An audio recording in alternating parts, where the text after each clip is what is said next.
3-0 Brazil জয়যুক্ত হয়েছে হাইতির এগেনস্টে, খুবই ভালো একটা পজিটিভ একটা সাইন। এ থেকে প্রত্যেকটা খেলোয়াড়ের স্পিডটা আরও বেড়ে যাবে। বাট দ্য ফ্যাক্ট ইজ, আপনি হাইতির বিপক্ষে যে স্পেসটা তৈরি করতে পেরেছেন, বড় দলগুলোর বিপক্ষে কি সেম স্পেসটা তৈরি করতে পারবেন?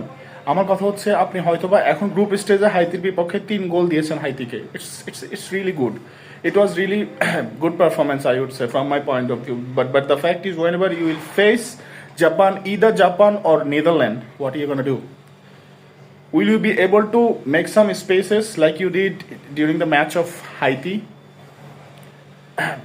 So আমি এটাই বলবো যে ব্রাজিলের আরও ইমপ্রুভমেন্টের প্রয়োজন আছে। তবে হ্যাঁ, আমি একটা জিনিস বলতে পারি, সেটা হচ্ছে কুনহা থিয়াগোর চাইতে ভালো, দ্যাটস ফর শিওর। এখানে আপনারা কেউ দ্বিমত করতে পারবেন না, এখানে আমিও দ্বিমত করছি না। কেননা কুনহা 2টা চান্সেস পেয়েছে, 2টা চান্সই সে কাজে লাগিয়েছে। সো এরকম একজন নাম্বার 9 আসলে প্রয়োজন বড় দলগুলোর বিপক্ষে।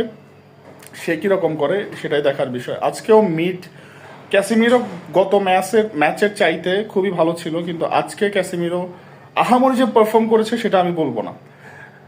গুইমারেজ, ব্রাজিলের প্রাণভ্রমরা গুইমারেজ, সে বরাবরই ভালো করছে। বাট দ্য ফ্যাক্ট ইজ, আপনাকে আরও স্ট্রং হতে হবে বড় দলগুলোর বিপক্ষে। ডানিলোর কথা যদি বলি, সে উপরে উঠে না, ওভারল্যাপ করে না, এটা তার সবচেয়ে বড় দুর্বলতা। এপার্ট ফ্রম ডানিলো, ডগলাস সে ওভারল্যাপ করে উপরে উঠে, গাব্রিয়েল মাগালাইসও উপরে উঠে, মার্কিনিসও উপরে উঠে। সেই ক্ষেত্রে ডানিলো এবং মাগালাইস অথবা ডগলাসকে অবশ্যই নিচে থাকতে হবে। স্কটল্যান্ডের ম্যাচের পরের ম্যাচটা কিন্তু নকআউট, একটু ভুল করলে আপনাকে এটার মাসুল দিতে হবে। সো কেউ কাউকে ছেড়ে দিয়ে কথা বলবে না। আর ওভার ট্রানজিশন জিনিসটা হতে হবে খুব সুইফট। কেন ট্রানজিশন যদি আপনি সুইফটলি না করতে পারেন, আজকে কয়েকটা ট্রানজিশনের কথা বলি, তারা ট্রানজিশন করতে যাওয়ার সাথে সাথে কিন্তু বল হারিয়ে ফেলছে। সো ট্রানজিশন জিনিসটা খুবই সুইফট হতে হবে, ইনস্ট্যান্ট অ্যাটাক করতে হবে। আর ওভারল্যাপ জিনিসটা যদি আপনি না করেন, ডিফেন্সের কাছ থেকে যদি আপনি না পান, সেই ক্ষেত্রে আপনি ম্যাচের অনেক পেছনে পড়ে যাবেন। আপনার ডিফেন্স যদি আপনাকে একটা সাপোর্ট করে, সেই ক্ষেত্রে সেটাকে আপনাকে ইউটিলাইজ করতে হবে। আর ডিফেন্স যদি সাপোর্ট না দেয়, আপনাকে খেলা বের করতে হবে। এরকম খেলোয়াড় যদি ব্রাজিলের থেকে থাকে, সে একজন নেইমার।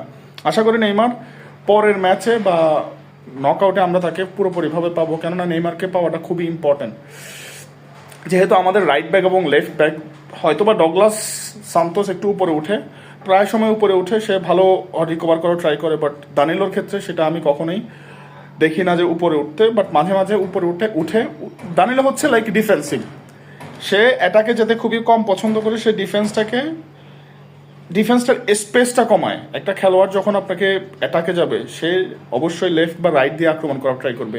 এই লেফট